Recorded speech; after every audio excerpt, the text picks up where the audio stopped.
तो हम लोगों का एक तो भ्रम टूट गया, और वो भ्रम ये था कि हम भारतीय सोना खरीदते हैं तो बाजार चल जाता है, क्योंकि जनरली हमें ये बताया जाता है ना कि डिमांड ज्यादा होगी तो साहब मार्केट का भाव ऊपर चढ़ेगा। तो एक बात तो समझ लो कि गोल्ड और सिल्वर में हम लोग जो ऑर्नामेंटल गहने खरीदते हैं, चाहे शादियों में खरीदें, चाहे धनतेरस पे खरीदें, देव दिवाली पे खरीदें, इनसे इतने डिमांड भी क्रिएट नहीं हो जाती है कि हम बाजार के भाव को ऊपर नीचे कर दें। हाँ, भारतीय बाजार में हम थोड़ा मोमेंटम ले आते हैं, लेकिन गोल्ड और सिल्वर के प्राइसेस केवल इंडिया से मॉनिटर नहीं होते, ग्लोबल डिमांड से होते हैं।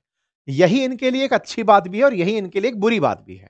अच्छी और बुरी की बात कैसे बोल रहा हूं भाई? अच्छी बुरी बात, जब हम स्टॉक मार्केट में ट्रेड कर रहे होते हैं तो ये सोचते हैं कि भाई इस स्टॉक की डिमांड अचानक बढ़ी है, क्योंकि स्टॉक मार्केट इंडिया के अपने हैं। भाई आज Bombay stock exchange, national stock exchange में जो रजिस्टर्ड कंपनियां हैं, अगर वो इंडिया में बढ़िया परफॉर्म कर गई, उनके बढ़िया क्वार्टर के रिजल्ट्स आ गए, या उनके लिए कोई बढ़िया मतलब प्रोजेक्ट हाथ उनके लग गया, तो बाजार के अंदर प्राइस शूट हो जाता है, लोग खरीदने भागते हैं तो प्राइस और भागने लगता है, बढ़ते बढ़ते पी रेशो आसमान में पहुंचने लगता है। लोगों को लगता है कि बस खरीद ही लो किसी हाल में। गोल्ड और सिल्वर के साथ ऐसा नहीं है, एटलीस्ट इंडिया के लिए तो ये बात सही नहीं है कि इंडिया के लोग खरीदने भाग रहे हैं तो साहब इसलिए प्राइस दौड़ते दौड़ते ऊपर जा रहा है, नहीं। क्योंकि गोल्ड और सिल्वर का जो प्राइस है वो इंडियन स्टॉक मार्केट रेगुलेट नहीं कर रहा है, या रेगुलेट छोड़िए, इंडियन बाजार भी उसे रेगुलेट नहीं कर रहा है, क्योंकि ग्लोबली वो परचेज हो रहा है। ये बात हमें बहुत अच्छे से पहले पता रहे तो अच्छा है। अर्थात जब आप गोल्ड और सिल्वर में निवेश करने जा रहे हो तो उन सभी फैक्टर्स को जरूर देख लें जो दुनिया में प्रभावित कर रहे हैं। जब हम बाजार के अंदर, जैसे कल को मान लीजिए कि हमने जितनी भी, जैसे हिंडनबर्ग की जब रिपोर्ट आई थी तो अडानी के स्टॉक्स को गिरते भी देखा। क्यों? क्योंकि वो इंडिया ओरिएंटेड था, इंडिया के अंदर था, इंडिया के बारे में था, इंडिया के लोगों का इन्वेस्टमेंट था। लेकिन जब गोल्ड और सिल्वर के बारे में अगर मान लीजिए हिंडनबर्ग रिपोर्ट आ भी जाए तो 193 देश हैं, उनमें से हो सकता है कि कोई एक देश के लोग प्रभावित हो, दुनिया में और लोगों के देश प्रभावित ना हो, क्योंकि गोल्ड को इंटरनेशनली एक्सेप्ट किया गया है। इंटरनेशनली एक्सेप्ट किया गया किस तरीके से? एक एसेट के रूप में, एक इन्वेस्टमेंट क्लास के रूप में। और ऐसा मैं क्यों बोल रहा हूं? क्योंकि आज भी अगर हम बैंक को उठाकर देखें, जैसे भारत की रिजर्व बैंक को उठाकर देखें या दुनिया की जितनी भी सेंट्रल बैंक्स हैं, वो अपने पास में जो धन रखती हैं या फिर विदेशी मुद्रा का भंडार रखती हैं, वो गोल्ड को भी एक क्लास के रूप में रखती हैं। जैसे भारत की आरबीआई ने इस साल भी लगभग 880 टन का अपना टारगेट लगभग टच कर लिया है, इतना टन गोल्ड परचेज कर लिया है। हर दुनिया का देश गोल्ड को उठाकर रखते चला जा रहा है, क्योंकि उसे पता है कि कुछ काम ना आए, जितना गोल्ड है एटलीस्ट उसकी वैल्यू तो पूरी तरह बाजार में रहेगी। कल को मान लो डॉलर चलना बंद भी हो जाए तो गोल्ड को खड़ा करके कि ले भाई गोल्ड पकड़, इसको तो तू मानता होगा, इसको पकड़ ले, इसके बदले कोई माल दे दे।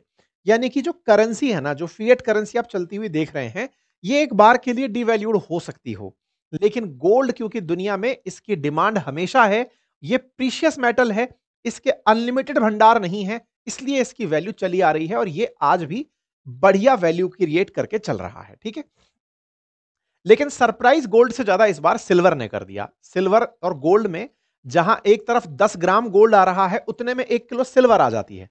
अब ऐसे में सिल्वर ने रिटर्न्स जो दिए इस बार वो बड़े सरप्राइजिंग थे। इतने रिटर्न्स दे दिए एक साल में कि गोल्ड को परफॉर्मेंस में पिछड़ दिया उसने। मतलब कि सिल्वर का भाव एकदम जैसा हो गया ना कि खरीद लो भाई, सिल्वर जितना खरीद सकते हो। जो मैंने आपको ये किस्सा सुनाया था पुराने वीडियो में, 1980s में ऐसा अमेरिका के अंदर हुआ था कि कुछ लोगों ने गोल्ड सिल्वर इतना खरीद लिया कि बाजार का भाव चढ़ा दिया उन्होंने।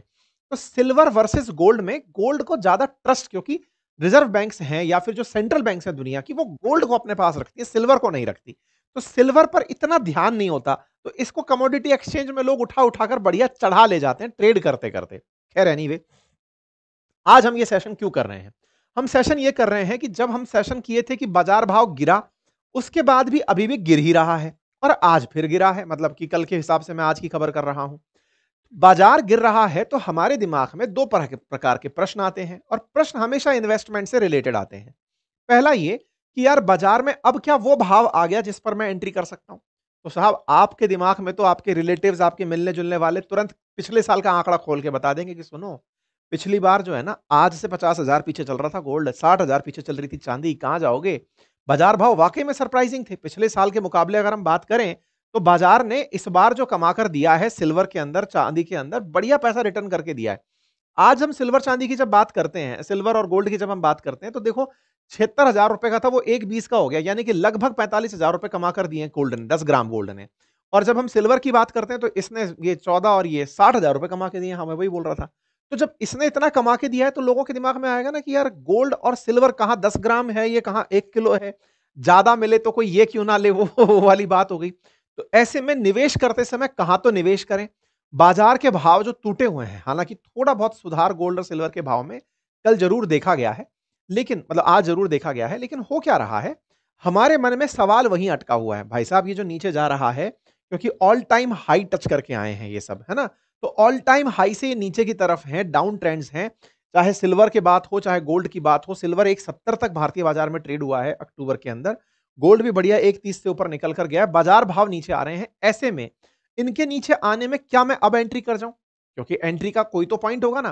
तो जहां तक बात हो पिछले जमाने की, पिछले जमाने का मतलब पिछले साल की बात हो, तो पिछले साल का भाव ये टच कर जाएगा या नहीं, ये तो कोई नहीं जानता। अगर मैं खुद बैठकर यहां क्लेम करूं कि नहीं साहब अब तो गोल्ड धड़ाम से नीचे आकर जाएगा, कोई भी, मैंने खूब सारे विशेषज्ञों की राय पढ़ ली, खूब सारे कंटेंट को मैं खुद गॉन थ्रू कर लिया, सारे फैक्टर्स को मैंने बढ़िया रिसर्च करके एक रिजल्ट पर जो नहीं पहुंचा वो ये कि क्या ये इस भाव को टच करेगा? नहीं, मैं इस भाव पर नहीं पहुंच पा रहा हर तरह से देखने के बाद। तो क्या आप हमें ये एडवाइस कर रहे हैं कि ये इस भाव तक नहीं जा रहा है तो चलो इन्वेस्टमेंट कर दो? क्योंकि इन्वेस्टमेंट आपकी अपनी राय पर होते हैं, मैं तो आपको फैक्टर्स एक्सप्लेन कर सकता हूं। जो फैक्टर्स मैं जानता हूं, उन फैक्टर्स को अगर मैं आपके सामने पॉइंटर्स के रूप में रखूं, तो फिलहाल के लिए इनके भाव नीचे आने के कुछ कारण हैं जो डिकोड हो पा रहे हैं। जैसा अभी अभी आपको रिसेंटली हमने एक जानकारी दी थी कि अमेरिका और चाइना के बीच में फिर से थोड़ी सुलह हुई है। अब आप पूछेंगे इससे क्या फर्क पड़ रहा है? बहुत फर्क पड़ता है। बहुत फर्क इस तरह से पड़ता है क्योंकि चाइना ने डॉलर को आउट परफॉर्म करने के लिए गोल्ड को खरीदना पागलों की तरह शुरू कर रखा था कि बेटा तुम्हारे डॉलर को तोड़ना है, मुझे तुम्हारे को ये फील कराना है कि तुम्हारा डॉलर एग्जिस्ट नहीं करता है, लो मैं तो खरीद लिया। तो वो जिस तरीके से खरीदे चला जा रहा था पागलों की तरह, धूमधाम धूमधाम धूमधाम खरीदे जा रहा था, अब वो थोड़ा सा विराम पाया है कि अब थोड़ा रुकते हैं, क्योंकि ट्रंप को डरा दिया हमने। ट्रंप को इतना डरा दिया कि ट्रंप खुद चले आए टेबल टॉक करने के लिए, हम पर से टैरिफ भी 10% कम करके चले गए, हमारे साथ में डील भी करके चले गए टाइप से। मतलब दो देशों के बीच का देखो, गोल्ड और सिल्वर का पिछले एक साल के अंदर जो भाव बढ़ने का बहुत बड़ा रीजन है ना, वो ग्लोबल अनसर्टेनिटी है, जिसे आप ट्रंप इफेक्ट कह सकते हैं। ट्रंप ने दुनिया को बहुत भयंकर अनिश्चितता दी थी, डरा दिया था लोगों को कि यार कल को नहीं पता है कि आदमी क्या कर देगा। आज इसका बढ़िया मूड है, आज कर दिया कि इंडिया बहुत अच्छा है। आप सोचिए ना, भारत के 5 विमान गिरे, भारत के 6 विमान गिरे, भारत के 7 गिरे, कल बोला 8 विमान गिरे। तो वो अपनी एक आभासी दुनिया में है और वो कुछ भी बयान करते चले जा रहा है। तो ऐसे में वो कल को आकर के किस देश के ऊपर, कनाडा का उसको विज्ञापन पसंद नहीं आया, जाओ तुम पर टैरिफ लगा देते हैं। चाइना की बात पसंद नहीं आई कि चाइना वालों ने हमारे साथ ऐसे कैसे कर दिया, लो तुम पर टैरिफ लगा देते हैं। मतलब जो अनसर्टेनिटी उसने बाजार को दी है, उस अनसर्टेनिटी से टैरिफ पर सीधा असर, भाई अनसर्टेनिटी वो टैरिफ के रूप में ठोक देता है, जिससे ट्रेड हिल जाता है। ट्रेड हिलता है तो जो इन्वेस्टर है ना, जो निवेश करता है शेयर के अंदर, वो थोड़ा डर जाता है कि मेरे देश पर असर पड़ जाएगा, चलो मैं ग्लोबल इन्वेस्टमेंट की तरफ चलता हूं। ग्लोबल इन्वेस्टमेंट में वो गोल्ड की तरफ भागता है, सिल्वर की तरफ भागता है, क्रिप्टो की तरफ भागता है, जो कि ग्लोबली मॉनिटर हो रहे हैं, मतलब जिसमें अमेरिका का हित भी जुड़ा हुआ है। मतलब एक तरीके से समझो कि गोल्ड और सिल्वर एक तरह से अमेरिकी स्टॉक भी है वो, जैसे इंडियन स्टॉक है, ऐसे दुनिया भर का स्टॉक का नाम गोल्ड है, मतलब आप ऐसे समझिए। तो वो उधर भागता है। तो अनसर्टेनिटी जितनी ज्यादा होगी उतना इनका भाव चढ़ेगा, प्रोपोर्शनल साइन है। और जितना ज्यादा अनसर्टेनिटी रेगुलेट होगी कि हाँ भाई सब चिल है, उस समय पर स्टॉक मार्केट ऊपर उठेगा, क्योंकि स्टॉक मार्केट आपके देश का लोकलाइज्ड बाजार है। और गोल्ड और सिल्वर उस समय पर नीचे आ जाएगा। क्यों नीचे आ जाएगा? लोग कहेंगे कि अब तो मेरा बाजार ही बढ़िया चल रहा है, ये उठ गया तो बढ़िया उठ जाएगा, ठीक है ना? तो ऐसे में चूंकि थोड़ा सा यूएस डॉलर स्ट्रांग हुआ है, दूसरा लोगों ने एक अंदर फीलिंग बिठा ली थी कि यार गोल्ड और सिल्वर ने बढ़िया पैसा बना के दे दिया है, 60,000 रुपए प्रति किलो कमा कर दे गया पिछले साल से लेकर अब तक सिल्वर, तो यार प्रॉफिट बुक कर लेते हैं। क्यों? क्योंकि जितना भाव था उसके अगर डबल तक आप पहुंच जा रहे हो, तो अंदर से एक अनसर्टेनिटी आने लगती है कि भाई सुन बहुत ऊंचे आ गए। ये वो वाली बात है, पक्षी उड़ता जा रहा है, उड़ता जा रहा है, उसको डर लग रहा है भाई इतना ऊंचा आ गया कि धरती दिखना बंद हो गई है। सिल्वर के साथ वैसा हुआ, यार एकदम हम इतना आसमान कहां छू लिए कि लौट नहीं पाएंगे, चलो वापस चलते हैं। तो जो खरीदार थे ना, जिन्होंने ये माल खरीद रखा था, वो बेचे माल को कि चलो पैसा तो बुक करते हैं यार, खूब कमा लिया। ऐसा अक्सर होता है, लेकिन इसमें से कुछ समझदार लोग होते हैं जो इंतजार ये करते हैं कि बेटा अभी तो और ऊपर जाएगा। ये इसी बात पर सारा खेल टिका है। सारा की सारा जो थ्रिल है मतलब ट्रेडिंग का, वो थ्रिल इसी बात पर तो है कि आप कब डरे और कब आपको रिस्क ने थ्रिल दे दी, कमाई ने थ्रिल दी कि रिस्क ने थ्रिल दी। खेल सारा थ्रिल का है। एक समय बाद में पैसा सिर्फ नंबर रह जाता है, ठीक है? तो ऐसी स्थिति में प्रॉफिट टेकिंग बढ़िया से हुई। तीसरा क्या हुआ ना कि जो मतलब जो रिस्क आउटलुक था, इसके बारे में हालांकि मैं आपको बता चुका हूं, ये सारी बात मैं क्लियर कर चुका हूं। चौथा जो पॉइंट है ना, वो मॉनेटरी पॉलिसी के बारे में बता रहे हैं, क्योंकि अल्टीमेटली अमेरिका, क्योंकि सबसे बड़ा कंज्यूमर है दुनिया का, सबसे खर्चीला देश है, वो बहुत तय करता है कि वहां के लोगों तक जो पैसा पहुंच रहा है उनकी बैंक के थ्रू, वो किस इंटरेस्ट रेट पर पहुंच रहा है। क्योंकि अमेरिकियों के पास जितना आसानी से पैसा पहुंचेगा, अमेरिकी उतना बढ़िया निवेश करने की दिशा में होते हैं। 60% देश के बारे में कहा जाता है कि वो इन्वेस्टर है, चाहे वो गोल्ड में इन्वेस्ट कर रहा है, सिल्वर में कर रहा है, स्टॉक में कर रहा है, क्रिप्टो में कर रहा है। हमारे देश के अंदर ये नंबर 10% के आसपास होगा, तो वहां वो 60% के आसपास है। पैसा भी है और बढ़िया इन्वेस्टमेंट करना भी वो लोग जानते हैं। बस इसी को ध्यान में रखते हुए अब जो भाव है वो नीचे की तरफ आ रहा है। ये एक मोमेंटरी है, मतलब ऐसा नहीं है कि साहब अब तो धड़ाम से नीचे आ ही जाएगा, ऐसा नहीं है। मतलब इन्वेस्टर्स को लेकर के फिलहाल यही माना जा रहा है कि हां, ये सत्य है कि गोल्ड और सिल्वर अपने लिए जब भाव टच करते हुए आगे निकलेंगे, तो ऐसा नहीं है कि ये फिर से आउट परफॉर्म करते हुए निकल जाए। अनसर्टेनिटी बढ़ेगी तो कर जाएंगे, लेकिन डरने वाली जो बात है वो ये नहीं है कि पुराने साल वाले भाव टच कर जाएंगे, एटलीस्ट जब तक ट्रंप है। और जब ट्रंप जाने वाले होंगे उस समय तक महंगाई जो है ना, वो इसको कंपनसेट कर जाएगी। एक तरीके से हैज हो रहा है ये बहुत अच्छे से, ठीक है। बात करें इंडिया के विवाह सीजन की, तो देखिए इंडिया की लोकल डिमांड है। इसकी वजह से हमारे यहां पर जो मेकिंग चार्जेस है ना, जो लोकली ऐड किए जाते हैं, अक्सर मैं एक लाइन आपसे बोलता हूं कि अगर आप इन्वेस्टमेंट के पॉइंट ऑफ व्यू से गोल्ड परचेज कर रहे हैं, तो उसे उसके लिए आप ज्वेलरी ना खरीदें। अगर आपका आइडिया है कि मुझे इन्वेस्टमेंट करना है, तो बहुत ही बुरा आइडिया है कि आप ज्वेलरी खरीद रहे हैं, क्योंकि आप उसमें कई तरह से खत्म हो रहे होते हैं। ये मैं पिछली बार जब धनतेरस थी उससे पहले भी आपको बोला था, आप में से कुछ लोगों ने माना भी था, मुझे मैसेजेस भी थे। क्योंकि कहीं ना जो इतने बड़े बड़े शोरूम खोलकर लोग बैठे हैं, वो जितने का आप गोल्ड खरीद रहे हो उसके परसेंटेज में मेकिंग चार्ज लगा देते हैं कि साहब आपने 1 लाख का गोल्ड खरीदा है सर, इसका इतना परसेंटेज हम लेंगे। यानी कि जितना खरीद रहे हो उसका परसेंटेज में मेकिंग चार्ज है, तो वो अमाउंट बढ़ाते चले जा रहे हैं। आपसे बोलते यही है सर 1% मेकिंग चार्ज है, सर 2%। अरे तो 1 लाख का भाव है तब भी 1% है, 50,000 का भाव है तब भी 1% है।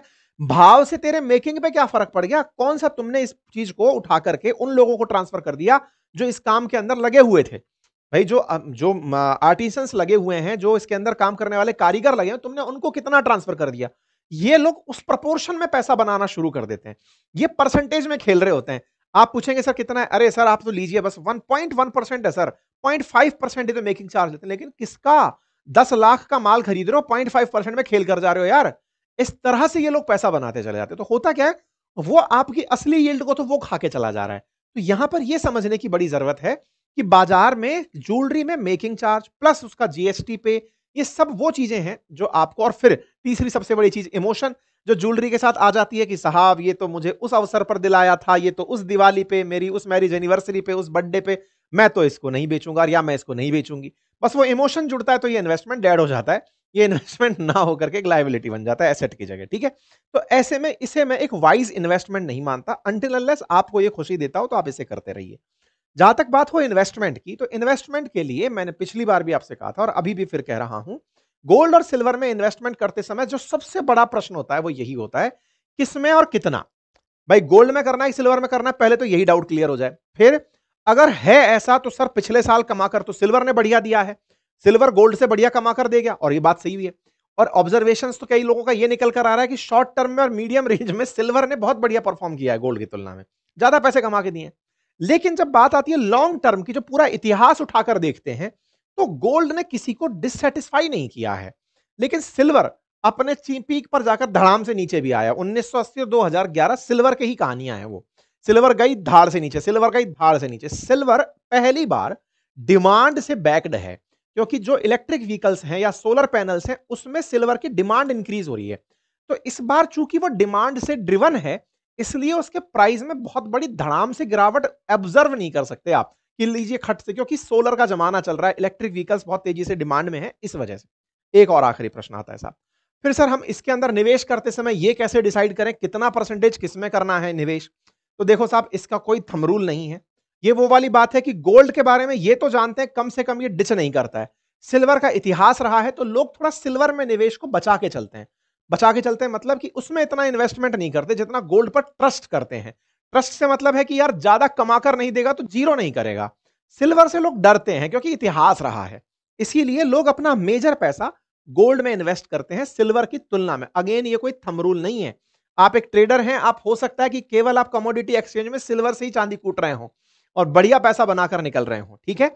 लेकिन इन जनरल जब कोई आम इन्वेस्टर जो एक सामान्य जीवन जी रहा है, जिसको ट्रेडिंग में इंटरेस्ट इतना ही है कि बस मेरा पैसा बन जाए, उसका फोकस इस बात पर नहीं है कि साहब मैंने कितना आज भाव कितना नोटिस किया, कैसे किया, तो वो मिक्स ऑफ कमोडिटी लेकर चलता है।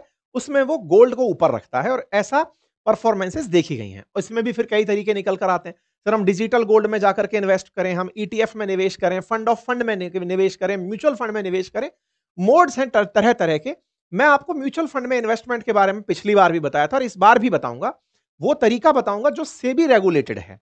मैं वो तरीका आपको बताऊंगा जिसको पूरी तरह सेबी कंट्रोल करती है। साथ ही साथ जब आपको मन करे आप तुरंत उसे बेचकर बाहर निकल सकते हैं। मैं वो मोड भी आपको आज के सेशन में डिस्कस करूंगा। फिलहाल के लिए जहां तक बात है भारतीय बाजार में शादियों के सीजन की वजह से बढ़े हुए भाव की, चांदी बढ़िया चमक रही, सोना बढ़िया चमक भी रहा है, हल्की चमक वापस लौट रही है और आरबीआई इस दौर में भी खरीद दबा के कर रही है। आरबीआई का फिलहाल का डेटा निकल कर आ रहा है कि आरबीआई ने अभी पिछले ही हफ्ते जो गोल्ड खरीदा है वो 200 टन के 220 टन के आसपास क्वार्टर 3 के अंदर खरीदा है। 880 टन के आसपास का आंकड़ा इनका मार्केट में तैर रहा है। मार्केट की मीडिया कवरेज में 880 टन जो है सितंबर तक आरबीआई गोल्ड खरीद चुकी है। आरबीआई अपने फॉरेक्स के अंदर विदेशी मुद्रा के जो 5 प्रकार की मुद्राएं हैं उसके अलावा गोल्ड को भी साथ में रखकर चलती है। यह इनका एक बहुत बड़ा पार्ट है जिसको आरबीआई मेंटेन कर रही है। अर्थात गोल्ड के भाव में चाहे वो घट रहा हो या बढ़ रहा हो, आरबीआई की प्रैक्टिस है गोल्ड खरीदना कि भाई खरीदते चलो क्योंकि ये बाद में काम आएगा। क्योंकि गोल्ड में ये विश्वास है कि ये दुनिया के लिए काम आएगा। कल को कोई ये कह दे, जैसे एक बार 1991 में भारत के बारे में बोलते हैं कि जब हमारी क्राइसिस आ गई थी बहुत ज्यादा, हम डेट पेमेंट के क्राइसिस में चले गए थे, उस समय पर हमारा गोल्ड ही था जो हमको गिरवी रख करके पैसा देने के काम आया था कि चलो भाई कोई बात नहीं, आप इसको रखो और इसके बदले पैसा, दुनिया उसमें ट्रेड कर लेती है। ठीक है ना। तो इंडिया लगातार अपना गोल्ड में इन्वेस्टमेंट बढ़ाता चला जा रहा है।